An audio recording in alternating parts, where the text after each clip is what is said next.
Hey guys, insight number 3. Bear with me, I'll keep coughing. I've got a, not COVID, still haven't. Great stuff, but I got damp last weekend and got a bit of a cold, so it's not too bad. Not contagious, just me being me. Okay, so 23:27 is this wonderful testament from Lehi that Nephi has recorded of him talking about how great God is, how amazing Jesus is, and how that through Jesus Christ we're already redeemed. He's talking here about salvation, and that if we already have salvation, how much more we could do to achieve exaltation, and that being that we're already given this great gift, how can we build on that, and how can we in any way try and give back? It's beautiful words. So it's a personal testament of what we hear from other prophets as well, and Christ himself, that we're already redeemed. So live knowing this, live in a way that you know you're already redeemed. No matter how much you muck up, even if you don't repent, you're already redeemed. How good is that? It's incredible. So, he does say though in verse 20, as you shall keep my commandments, you shall prosper in the land. And then if you don't, then you're not going to prosper. So here's the thing that's interesting for me, because there's times where I've not kept the commandments. I've still had food, I've still had shelter. Sometimes not, but found somewhere. It might not be my own, but I still have somewhere to sleep. I've not had to sleep on the streets or go hungry. And it was definitely not prosperous, and it was without, but it was not dismally terrible. I was still blessed. But I didn't prosper. That's the difference. And I prefer prospering, quite honestly. I really do. So I endeavor to keep the commandments. But it's not that I'm going to be cut off from his presence. It sounds really harsh. You should be cut off from my presence. No. He's not going to cut me off. I cut myself off. That's the problem. I said, oh, no, I don't want to do that. So, no, I'm going to cut off those blessings. And actually, when I just needed to make a little shift and saying, actually, I want you back, I'm going to try doing that. Prosper. Like that. Straight away.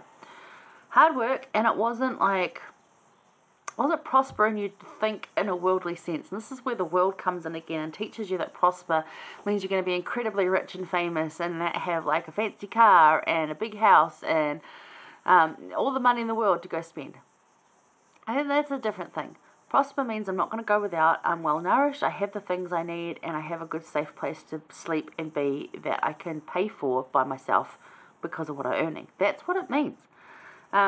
That doesn't always happen either. There's different things in there. We could be living the best life possible, and still it's going to be incredibly hard. We might lose where we're living. We might have the rent go up and think, how are we going to pay this? And yet if you look at it, Christ will always provide a way. If we're doing our best to keep those commandments, a way is always provided. It's probably not going to be what we want, or maybe what we even think. That's a rarity, but it is covered. And it's only in looking back I've been able to see this.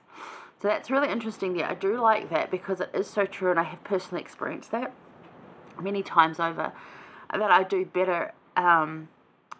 Life's still generally the same, which is interesting, but I do better, and I see the blessings more again. But the times I need stuff, or I need to get somewhere and I'm on empty, and I'm like, can I just get to that one thing I'm serving, and then I'll go fill up. And usually wouldn't be able to do that if I was doing something for myself, and yet because I'm doing that, I can. All those kind of little miracles, all there. Just go look for them. Down a bit more, he talks to us about being determined in one mind and one heart. So again, live in that kind of Zion state with people.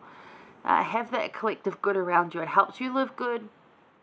Harmony is great. When there's no contention, it's so much easier to live commandments, to live spirit-led. It takes all the icky out, and everyone helps everyone, and nobody goes without. It's quite a beautiful thing.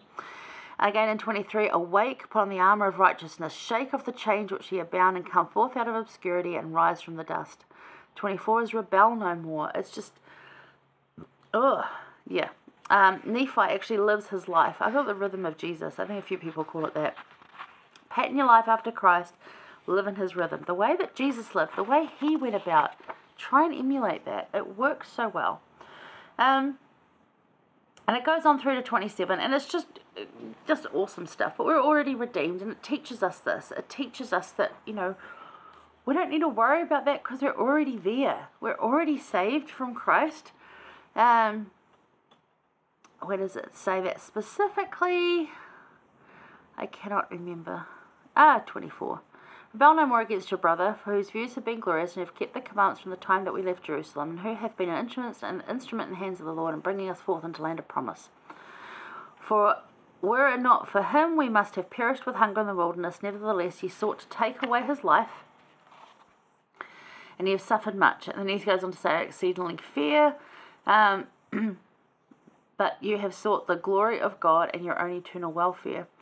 And it has this thing, with them, like, we're already redeemed. You're not going to worry about, don't worry about it. It's okay. We're already there. Even if you do all of that, he talks about all the stuff they've done, and you're still redeemed. You've still got that. So, Nephi lives his life in this rhythm of Christ. He knows him and keeps his covenants. What does living in this rhythm of Christ look like for you? How does that work for you? For me, I'm just like, because I'm trying to already be like him, when I come across a situation that previously, or if I wasn't living this way, I would have no idea how, and I would approach it really badly. And even now still, I have a terrible foot and mouth problem. Out it comes. But I know immediately that it's probably not the right thing to say, or actually more times now I'm getting really better at stopping it before it comes out. Not always, but better. So that's one of the ways, and that helps a lot in dealing with others and showing that kindness.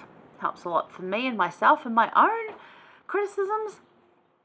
So that, when I look in the mirror and want to say all these ugly things, I'm like, no, I'm a child of God. It's not that bad. It's all good. And stop that for myself, and turn making myself feel better as well. Giving myself some self-confidence, and trying not to see all those little things that actually just don't matter. And if I can not see them in others and see the good in others, I can do that in me too. So that's one of the reasons, one of the things that I'm trying to do there in living in that rhythm of Christ. That's how it looks like for me, a lot. It looks like, how would I approach that when I teach it? How would I approach that person? How would Christ do that? I want to try and do it that way. So that's what it looks like for me. So what can you improve on so you can live as a man or woman of God and experience what he intended you to experience? What can I improve on so I can experience what he intended me to experience? Because he intended for Laman and Lemuel to experience all the goodness that Nephi and Sam did. And also note too, at this point when he's writing, he doesn't single out Laman and Lemuel because it's more than just them at this time. He says brethren, as in the group that's with me, all of them. Doesn't matter if they're for me or not. My brethren started complaining. My brethren this. Doesn't mean specifically Laman and Lemuel at this point. Right? Because maybe they didn't complain all the time. We see that. They didn't complain all the time. Sometimes they were pretty good at it. They were kind. They were good. Just again, making some bad decisions. So, what can they improve to live as God intended and experience what he intended you to experience? He intended them to experience goodness. They had it all in front of them, just like Nephi did, and they chose to see the bad instead. And you're missing out. So, we are already redeemed. It does go on more there in the last part of these chapters and in the verses I'm not covering, but it is important to know that he does teach that you're already redeemed, live like you are. I'm still trying to think specifically where that was. I know I wrote it down. Yeah, I can't find it. It's somewhere in there in those verses. I apologize. My brain's not 100%. I'm trying my best here. So, it's in there. But we are already redeemed. We know Jesus, we're already redeemed. So just go with that. We're going to go over to chapter 2. Some good things in there. Speaking specifically to Jacob that I love because Jacob had anxiety too. So I'll see you there.